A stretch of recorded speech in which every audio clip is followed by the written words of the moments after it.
Good afternoon. How's everybody doing? Great to be learning with you on a Friday, Yom Shishi. Let's light up the darkness. Who's in the house on a Friday? Guy in Ohio, Paul in the Great Northwest, Gordo in Scotland, Bella in Florida, Joe in the Inland Empire, Renee in Indiana, Lorraine in Texas, Bill in Missouri, Nancy in North Carolina, Capiz in the Philippines, Bella in Florida, and Ella with us over on the YouTube side. Welcome, everybody. Our daf today is page 51 here in Tractate Bava Basra, the 23rd volume of the Talmud. We're continuing our discussion of Mishna number 4 here in chapter 3. We're picking this up about halfway down on page 50b. In fact, only about a third of the way down on page 50b.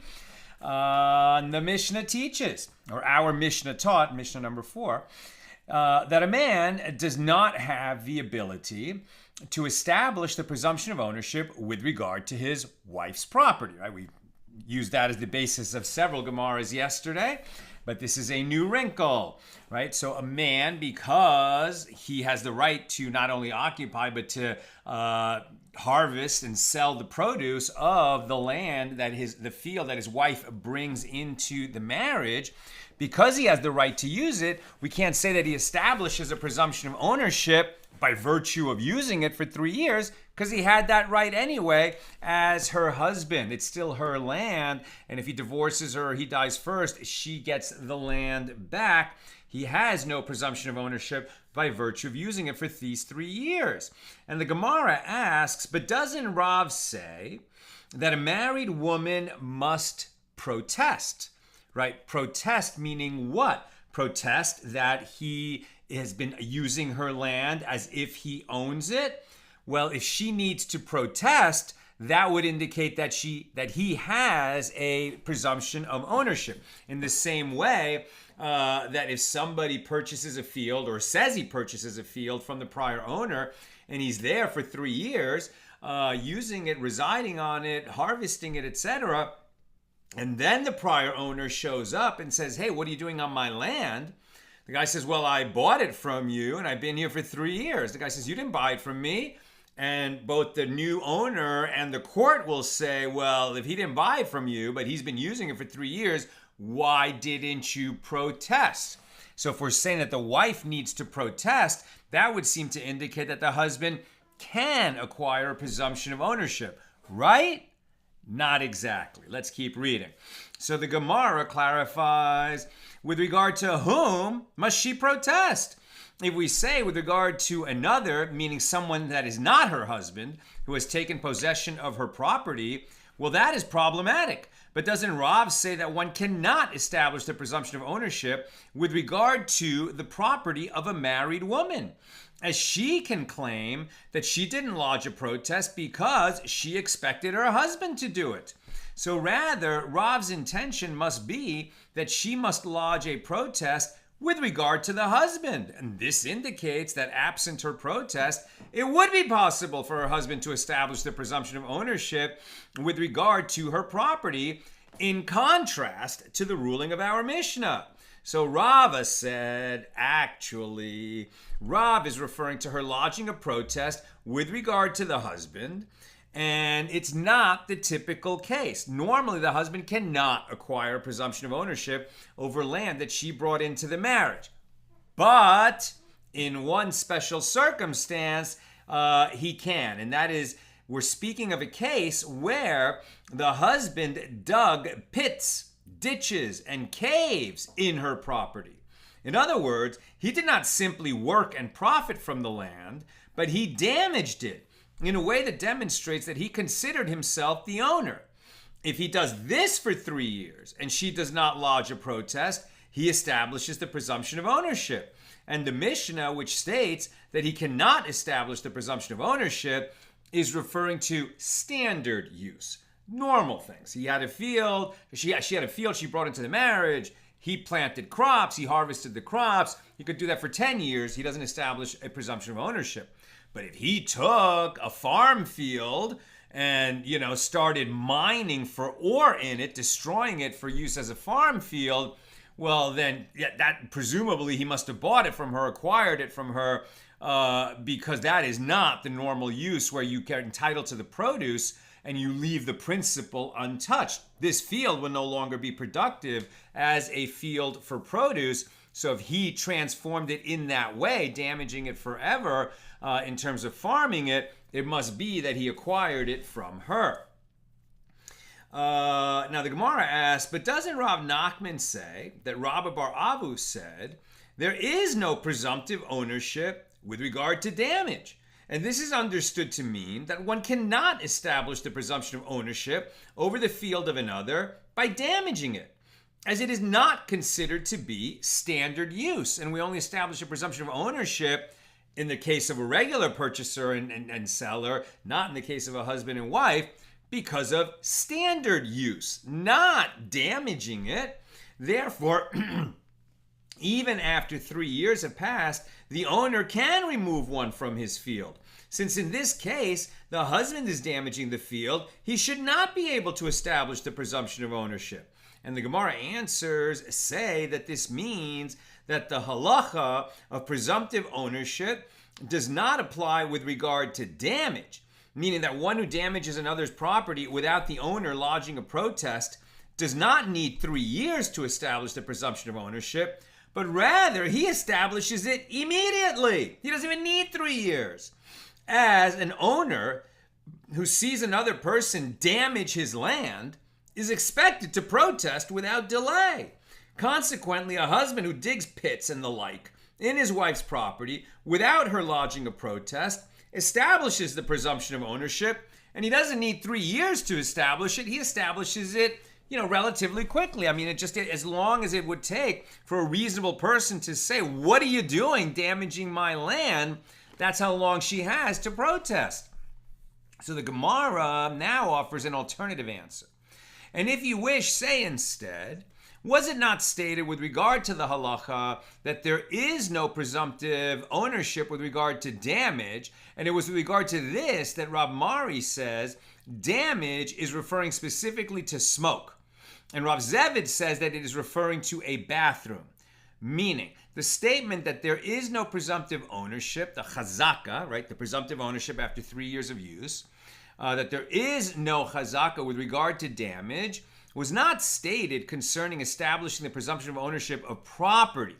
We're not actually talking about, when we're talking about damage, we're not talking about getting a presumption of ownership. We're talking about something different. What we're talking about is that one who does this, creates damage for 3 years, what has he done? He acquires the privilege to engage in certain activities on his own property.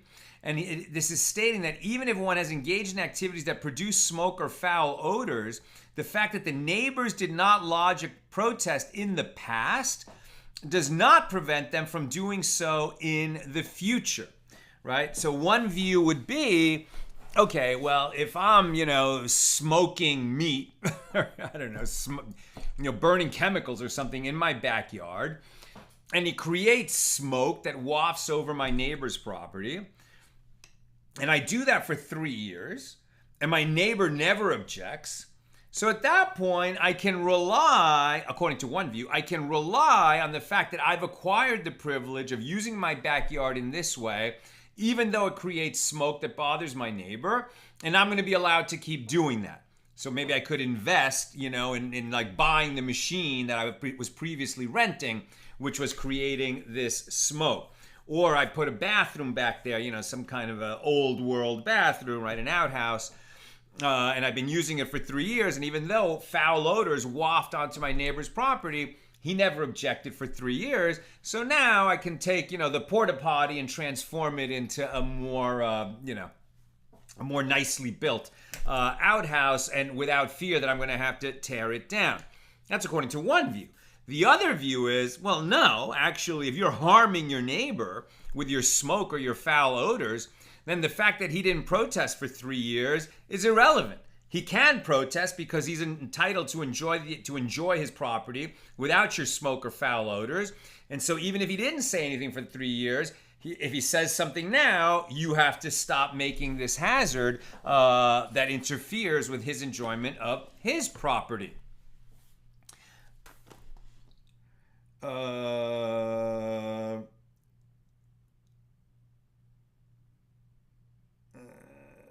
So with regard to this, so the Rashbam explains that when one treats land that he is occupying in a destructive manner, he does not establish the presumption of ownership through the usage, as the prior owner can claim that he did not see a need to lodge a protest because the possessor was not acting in a manner typical of an owner. So this is with regard to the hazaka, acquiring the presumption of ownership. Other early commentaries note that this statement of Rav Nachman is cited with regard to one who acts in a manner that causes damage to the neighbor's property, and in that context means that the fact that the owner of that property was silent and did not protest does not indicate that he grants one causing the damage an acquired privilege to continue acting in that manner. So accordingly, they explain the Gemara here to be teaching that the husband does not acquire the privilege to continue using his wife's field by virtue of her silence in the face of his destructive usage. Now, Rav Yosef said, actually, Rav is referring to the wife lodging a protest with regard to a third party, not the husband, some other person. And Rav Yosef says that Rav is speaking of a case where the one who has possession of her property worked and profited from the field for part of the time necessary to establish the presumption of ownership during the husband's lifetime, and for 3 additional years after the husband's death. So in this case, if the woman does not lodge a protest, the possessor establishes the presumption of ownership over that land that previously belonged to her, since if he wanted to, he could say to the woman, hey, I purchased it from you, and then possess the field for 3 years, and he would be awarded the field because after the husband died, she was the sole owner, and this guy was on it for 3 years, and, she didn't object then, so she should have objected. He says that actually I bought it from your husband, and presumably what he's saying is I bought the right to use it and the underlying rights, the right to use it from the husband, the underlying rights after the husband died. Now he's been on it for 3 years, and so he has established his presumption of ownership because she didn't protest during those 3 years. Now, so this guy, when he says to her that you sold it to me, you sold the field to your husband and he sold it to me, right? Not that that's the way it was, that the guy claims that she sold it to the husband and then the husband sold it to him, so he is deemed credible, since he could have simply said, after your husband died, you sold it to me. And I've been here for 3 years, right? And so in the absence of any other evidence, he's going to be believed with that claim because she didn't protest. Now, the Gemara returns to discuss Rav's statement. With regard to the matter itself, Rav says that one cannot establish the presumption of ownership with regard to the property of a married woman, but the judges of the Exile said that one can establish the presumption of ownership. Hold on, let me reset my screen here. So, the judges of the Exile, what is that? The Talmud in Sanhedrin 17b notes that this was an honorific bestowed upon Shmuel and Karna. They were first generation Babylonian Amoraim who were active judges in matters of monetary law. Okay, so what did the judges of the Exile say? In other words, what did Shmuel and Karna say? Rav says, the law is in accordance with the opinion of the judges of the Exile, right? That one can establish the presumption of ownership over property of a married woman. So Rav Kahana and Rav Asi said to Rav, has the master retracted his halacha, his law, that one cannot establish the presumption of ownership with regard to the property of a married woman? You said that a person cannot create a hazaka, a presumption of ownership over property that belongs to a married woman, and now you're saying you can. What's going on? So Rav said to them, I said that the opinion of the judges of the exile is reasonable, as the presumption of ownership can be established with regard to the property of a married woman under certain circumstances. So the Gemara comments, this is like that ruling of Rav Yosef with regard to one who possesses the land for 3 years after the death of the husband that we just discussed. New subject. The Mishnah teaches, and a wife does not have the ability to establish a presumption of ownership with regard to her husband's property. Now we're doing the converse. The husband can't establish in standard cases a presumption of ownership over a field that his wife brought into the marriage. And now we're learning that a wife cannot establish a presumption of ownership over a field that belongs to her husband. So the Gemara asks, isn't that obvious?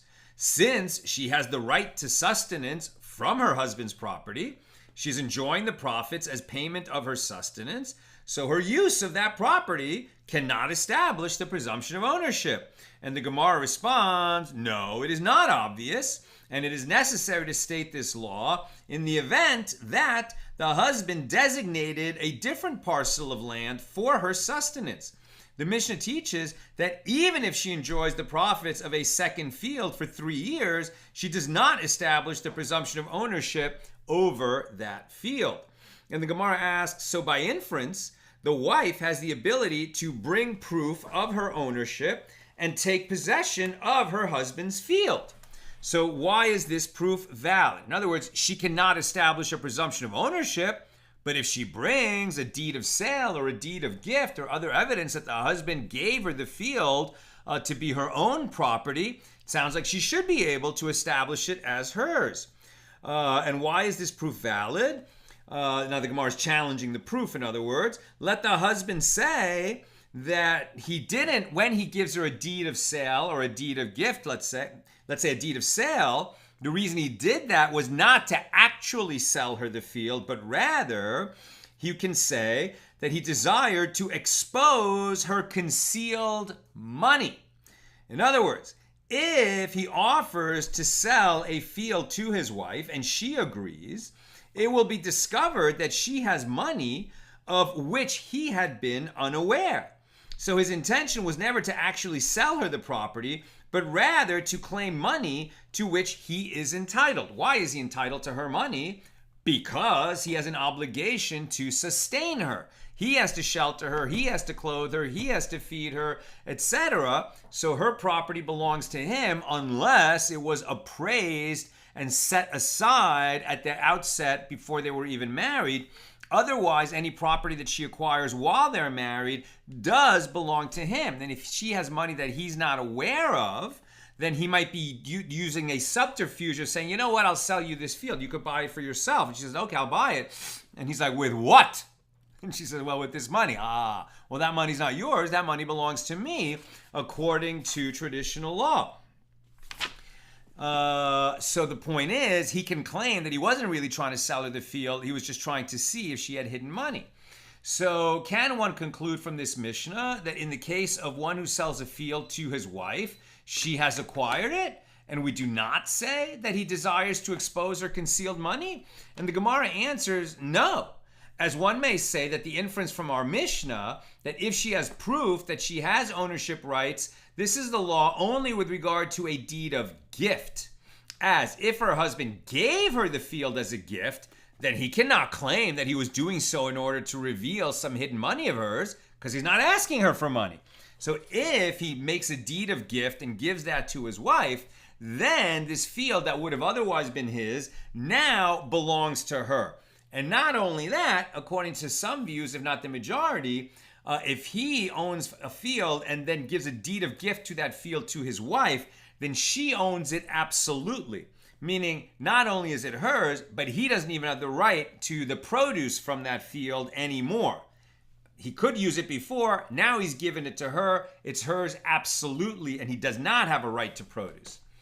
Now the Gemara relates that Rav Nachman said to Rav Huna, the master was not with us in the evening in the study hall that is within the boundaries of the town, where we said a superior matter. In other words, we came upon a law, we discovered an interpretation of previous law and had an insight that was amazing, You missed it. You should have been there with us when we had this incredible insight. And so, of course, Rav Huna said to Rav Nachman, what superior matter did you say? And Rav Nachman responded, in the case of one who sells a field to his wife, she has acquired it. And we do not say that he desires to expose her concealed money. And Rav Huna said to him, you think that's a big insight? That's obvious. Why is it obvious? Remove the money from here, and she will acquire the property by means of the bill of sale, as even if she has not yet given him the money, she acquires the land by means of the bill of sale. She doesn't have to put forward the money. As soon as he says, here's the bill of sale, she's acquired the field, even without producing the money. Why is that? We learn in a Mishna, Kedushin 26a, property that serves as a guarantee, meaning land, real property, can be acquired by means of giving money, by means of giving a document, or by means of taking possession of it, right? Those are the three ways to make a kinyan, a formal act of acquisition, on land. So Rav Nachman said to him, but wasn't it stated with regard to this, that Shmuel says they taught that the document alone suffices only if the transaction is with a deed of gift. But if the transaction is with a bill of sale, the buyer does not acquire the property until he hands over the money. It's not enough to make formal acquisition if the seller hands the deed of sale or the bill of sale to the buyer. He has not yet acquired it. There has to be the exchange of money in addition to the bill of sale for the acquisition to become formal. So in other words, if the bill of sale is handed over and then, a tornado strikes and damages the land, who bears the loss for that? The seller, because the buyer has not yet acquired the land. Because with real property, you have to hand up, if you're going to do a bill of sale, meaning a document, the money also has to change hands. So Rav Huna responded, but didn't Rav Hamnuna raise an objection to this based on the following baraisa? How is acquisition by means of giving a document performed? If he wrote it for him on paper or on earthenware, then even though the paper or the earthenware is not worth even one peruta, if he writes on it, my field is sold to you, or my field is acquired by you as a gift, it is thereby sold or given. And this indicates that a document does suffice to complete an acquisition, both in the case of a gift and a sale. Rav Nachman responded, but is it not so that he, meaning Rav Hamnuna, raises the objection and then he himself resolves it? The Baraisa states its ruling with regard to one who sells his field due to its poor quality. The seller wants to be rid of his field due to its low value, and he would like to transfer ownership of it as quickly as possible. It is only in this case that writing a document suffices to complete the acquisition. By contrast, in a standard case of average land or better, the transfer of the document by itself does not affect the transaction. Since the acquisition of a field requires monetary payment in addition to a bill of sale, Rav Nachman's statement that if one sells a field to his wife, the sale is valid, and we do not say that he desires to expose her concealed money, is in fact a novelty. It is something new. It is not obvious. So we didn't get a reasoning why that we say that, in other words, if he gives her a bill of sale, so I'm unclear. Hold on. Let's just read these two halachas at the bottom of the page. So property that serves as a guarantee, meaning land, can be acquired in three ways. So that we read, and this is the law: by giving money, by means of a document, and by means of taking possession. And additionally, it can be acquired by means of a cloth, i.e. a symbolic exchange. And similarly, if one gives land to another as a gift, it must be acquired by one of these means. So that sounds like document is sufficient. You don't have to have the money changing hands if you have the document change hands.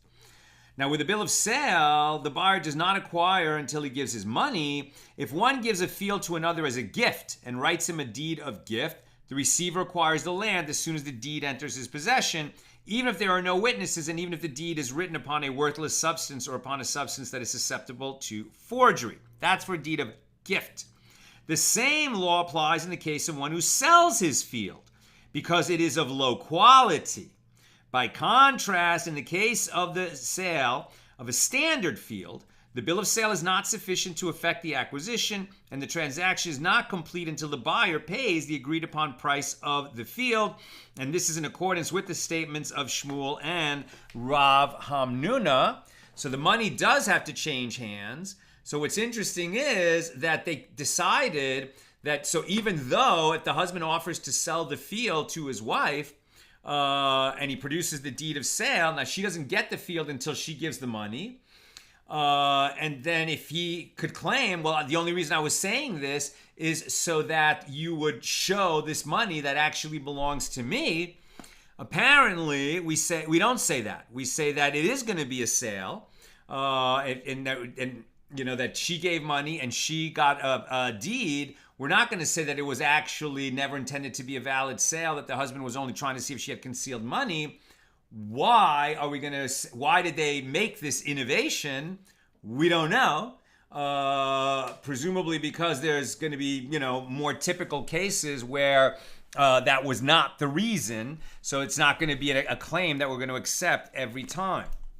Now, the Gemara notes that interpreting this Baraisa, Rav Bava would conclude in the name of Rav Nachman, or according to another version, Rav Ashi says, so why does a document suffice for him to acquire the land? It is because it is assumed that he wanted to give it to him as a gift. And why did he write the document for him employing the terminology of a sale? It was in order to enhance the power of the one acquiring the land. Since with regard to a property guarantee, i.e. a document that states that if the property is seized by the seller's creditor, the seller will reimburse the buyer for his loss. A bill of sale is superior to a deed of gift. So that's what's going on.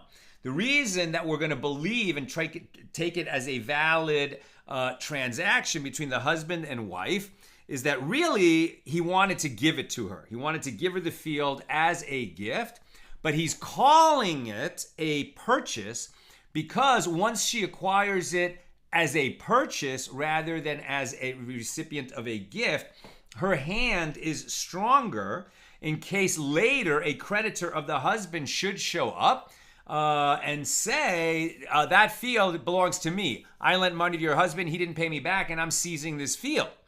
And if the husband had given it away as a gift, the creditor can seize it. But if he sold it, it's going to be much harder for that creditor to repossess that field. Now, the Gemara raises an objection to the ruling of Rav Nachman, that we do not say that he desires to expose her concealed money from a baraisa. If one borrowed money from his own slave and then frees the slave, or if he borrowed money from his wife and then he divorces the wife, so they do not have any claim on him and he need not repay them. And what is the reason for this? Is it not because we say that he desires to expose their concealed money and his taking of the loan was a mere artifice to claim money to which he was entitled, right? A slave cannot have his own possessions if he's the Canaanite slave of a master. The master owns whatever the slave owns. So if he's borrowing money from his slave, really what he's saying is, what money do you have? Could you lend me some money? Oh, well, you should not have that money. That's my money. Now, the Gemara objects to this. It is different there.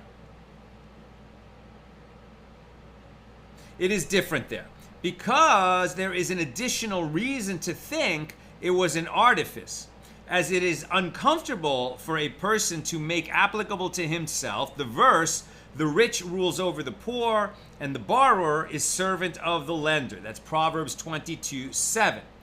It is therefore reasonable to posit, in other words, a person does not want to be in the situation of having his slave or his wife be his creditor. He doesn't want to be a debtor to his slave or to his wife. It is therefore reasonable to posit that his intention was not to borrow money, but to expose the concealed money that was in the possession of his slave or his wife. And this concern does not apply to one who sells property to his wife, and therefore the sale is valid. There's no problem. You're not saying you're going to, if you sell something to your wife, you're not in some kind of lowered status position the way you might be in the ancient world if you borrowed money from your wife or if you borrowed from your slave. Now the Gemara relates that Rav Huna bar Avin sent a ruling to those in the study hall. In the case of one who sells a field to his wife, she has acquired it. Now we're in 51b. And as long as they remain married, the husband enjoys the profits as he would with any usufruct property.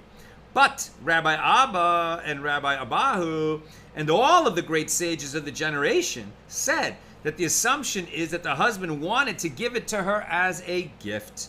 And why did he write the deed for her, employing terminology indicating that it was for the sake of a sale? It was in order to enhance her power if a creditor shows up later. Now the Gemara raises an objection from a Baraisa to the ruling that the wife acquires the property. If one borrowed from his own slave, and we are in 51b now, if one borrowed from his own slave and then freed him, or if one borrowed from his wife and then divorced her, they do not have any claim on him and he need not repay them. And what is the reason? Is it not because we say that he desired to expose their concealed money and his taking of the loan was merely an artifice to claim money to which he was entitled? Similarly, the assumption should be that his sale to his wife was merely an artifice to reveal her concealed money. But the Gemara says no. It is different there because there is an additional reason to think it was an artifice, that it is uncomfortable for a person to be described by the verse, the borrower is the servant to the lender. He doesn't want to be the debtor to the borrower of his wife or his slave. It is therefore reasonable to posit that his intention was not to borrow money, but to expose the concealed money that was in the possession of his slave or his wife. And this concern does not apply to one who sells property, to his wife, and therefore the sale is valid, which would back up Rav Nachman's point that we heard earlier, the wonderful chiddush, the wonderful innovation they had in the study hall that night. Now the Gemara relates that Rav Chisda performed an action in accordance with the opinion of Rabbi Elazar, and he did not allow a husband to enjoy the profits of a field that he had sold to his wife. And Rabban Ukva and Rabban Nehemiah, the sons of Rav's daughters, said to Rav Chisda, does the master abandon a greater sage, meaning Rav, the greatest sage of his generation, and instead act in accordance with the opinion of a lesser sage, meaning Rabbi Elazar, who was Rav's student? And Rav Chisda said to them, but I too am acting in accordance with the opinion of a greater sage. As when Ravin came from Eretz Yisrael, he said that Rabbi Yochanan said. In both this case and that, she has acquired it and the husband does not enjoy the profits. I'm consequently not relying on Rabbi Elazar's opinion. I'm also relying on Rabbi Yochanan's opinion, who was an earlier sage and more authoritative. So he's saying that whether you gift it to if a husband goes out of his way, right? The husband, they're a community, right? The husband and wife, they live there together. As long as they're married, whatever he owns, obviously he can use it and he has an obligation to sustain her. Whatever she owns, unless it was appraised and set apart, if it's simply property that she brought into the marriage, he has the right to make use of it while they're married. If, despite that situation, he says, I am giving you this field or I am selling you this field, then he is changing the relationship between them with respect to that field. And it must be that what he seeks to do is to give it to her entirely so that it is hers as the owner and it is hers to use. She could rent it out to someone else. The husband no longer has a right to the produce, even though they're married and this field belongs to her. Why does he not have that? Because he sold her the field or because he gifted her the field. So Rava says, and I'm almost done, so questions or comments, please get them in now. Rava says that the law is, in the case of one who sells a field to his wife, she has not acquired it, and the husband does continue to enjoy the profits. In the case of one who gives a married woman the field as a gift, she has acquired it, and the husband does not enjoy the profits. So the Gemara asks, with regard to the first law, can these two ostensibly contradictory rulings be given? Rava's statement that the wife has not acquired the field means that her husband still owns it, while the statement that the husband enjoys the profits, i.e. he merely enjoys the profits but does not own the field, indicates that the field itself is owned by the wife. So the Gemara responds, this is not difficult, la kasha, because Rava is referring to two different cases. Here, where he says that she has not acquired the land, he is referring to a case where her money was concealed, and this offer to sell it to her was an artifice to expose her concealed money. While there, where Rava says that she does acquire the land, he is referring to a case where she had money that is not concealed. She had money that she's entitled to have. As Rav Yehuda says, if she purchased a field with concealed money, she has not acquired it. But if she purchased it with money that is not concealed, she has acquired it, right? She can have money of her own that the husband is not entitled to under their various devices for that. And if that's the kind of money that she used to purchase the field, then it's her field. And he no longer has the right to it because he sold it to her. That's what I've got for us today. With God's help, we'll be together again tomorrow, Saturday night. After Shabbos ends, I'm not seeing any questions here on the document. Let me just make sure Nina wasn't called away. But I'm not seeing questions in the comments either. That's what I've got. All the best. May you have a sweet, uplifting, refreshing Shabbos. And when we come out of Shabbos tomorrow evening, please God, may we only hear good news.